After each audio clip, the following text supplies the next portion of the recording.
सूरदासकृत ये जो काव्य खंड है ये भ्रमर गीत से लिया गया है। तो यहाँ पे श्री कृष्ण जो हैं वो उद्धव को जब संदेशा लेकर के भेजते हैं गोकुल में, तो वो गोपियाँ जो हैं वो उद्धव को उलाहना देती हैं। गोकुल सबय गोपाल उपासी जोग अंग साधत जे उधो ते सब बसत ईसपुर काशी। जब उद्धव आकर के गोपियों को निर्गुण ब्रह्म की उपासना दे सिखाने के लिए कहते हैं कि निर्गुण ब्रह्म ही सब कुछ है, सगुण ब्रह्म कुछ नहीं है, इसलिए आप लोग निर्गुण ब्रह्म की उपासना करो, योग साधना करो, योग साधना के माध्यम से परमात्मा तक पहुंचा जा सकता है। तो गोपियाँ जो हैं उसके बदले में उनको उलाहना देती हैं कि हे गोकुल सबय गोपाल उपासी, हे उद्धव गोकुल जो है पूरे गोकुलवासी जो हैं वो गोपाल के उपासक हैं, श्री कृष्ण की उपासना करने वाले, श्री कृष्ण की आराधना करने वाले हैं, उनसे प्रेम करते हैं। जोग अंग साधत जे उधो ते सब बसत ईसपुर काशी। ये उद्धव योग अंग साधत, जो योग साधना करते हैं, अंगों अपने पास में लगाते हैं, वे सब बसत ईसपुर काशी। ईस की नगरी काशी जो है वहाँ पे निर्गुण ब्रह्म के उपासक वहाँ बसते हैं, वहाँ रहते हैं।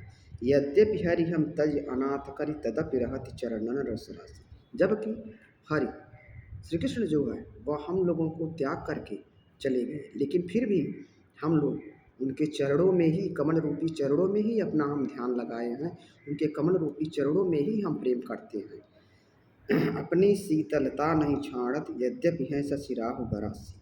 जिस प्रकार से चंद्रमा जो है वह राहु के ग्रसित होने पर भी अपनी शीतलता को नहीं छोड़ता है, उसी प्रकार से हम लोग भी, श्री कृष्ण हम लोगों को अनाथ करके चले गए मथुरा, हम लोगों को त्याग दिया, लेकिन हम लोग जो हैं श्री कृष्ण के ही चरणों में अपनी प्रीत लगाए हुए हैं, उनके चरणों में ही प्रेम करते हैं।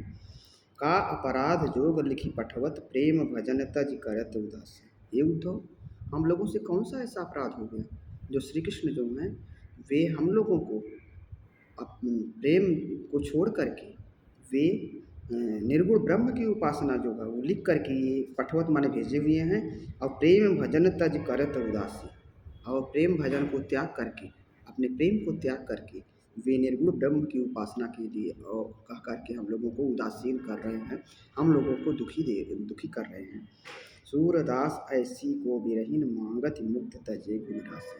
सूरदास जी कह रहे हैं कि गोपियाँ जो हैं उद्धव से कहती हैं कि वह कौन ऐसा व्यक्ति है, कौन सी ऐसी बिरहिणी है जो श्री कृष्ण को छोड़ करके कह रहे हैं कि बिरहीन मांग, सूरदास ऐसे को बिरहीन मांगत मुक्त तजे गुण राशि।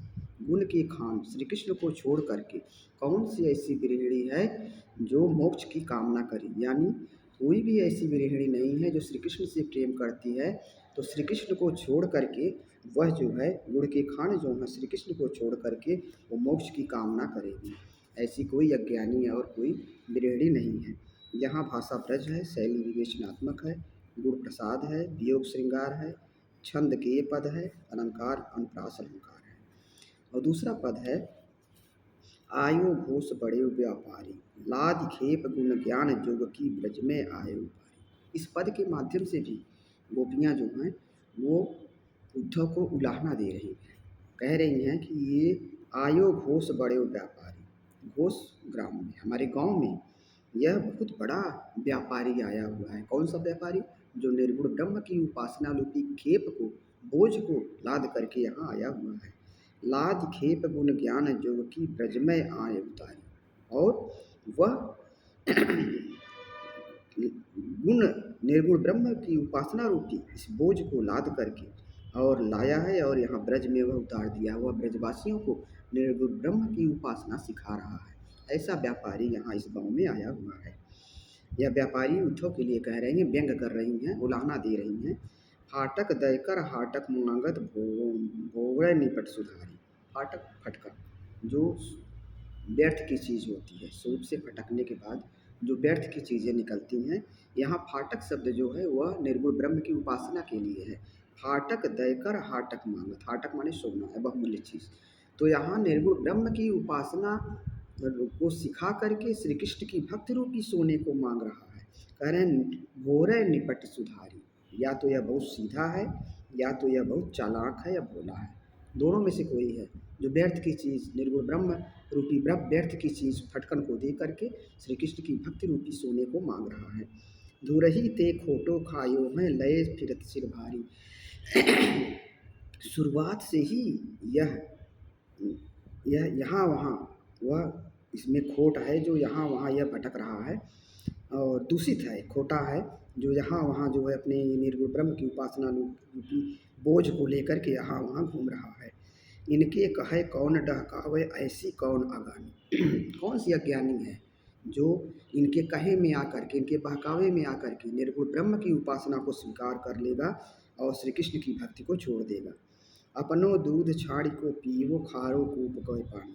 कौन सा ऐसा व्यक्ति है जो सुगमता से दूध श्री कृष्ण की भक्ति रूपी दूध को छोड़ करके और निर्गुण ब्रह्म की उपासना रूपी खारे पानी को पिएगा। यानी कोई ऐसी अज्ञानी नहीं है।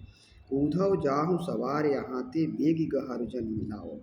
ये उद्धव अति शीघ्र आप यहाँ से चले जाइए, बेग गहर नहीं जन मिलाओ, फिर से दोबारा आप यहाँ मत दिखाई दीजिएगा और ये निर्गुण ब्रह्म की उपासना जो लेकर के आए हैं फिर दोबारा आप किसी से मत कहिएगा। सिखाने के लिए निर्गुण ब्रह्म का मुँह मांगो पैहों सूरज प्रभु साहू ही ज्ञान दिखाओ। मुँह मांगा दाम तुम्हें मिलेगा, ये साहू ही ज्ञान दिखाओ। साहू माने महाजन या श्री कृष्ण। उसी श्री कृष्ण ने जिसने ये संदेशा भेजा हुआ है उन्हीं के पास आप लेकर के निर्गुण ब्रह्म की उपासना आप रूपी खेप आप लेकर के वहाँ जाइए और वहाँ आपको मुँह मांगा दाम मिलेगा और वे स्वीकार करेंगे। हमें तो नहीं लगता है कि इसे कोई स्वीकार करेगा। यहाँ तो सब श्री कृष्ण के उपासक हैं, यहाँ गोकुल में यहाँ तुम्हारे निर्गुण ब्रह्म की उपासना को कोई स्वीकार करने वाला नहीं है। यहाँ भाषा ब्रज है, शैली व्यंग्यात्मक है और भक्ति जो है वह श्रृंगार है, गेय पद है। ये जो है सूरदास के 2 पद हैं और ये भ्रमर गीत से लिया गया है। आगे फिर कल बताएंगे।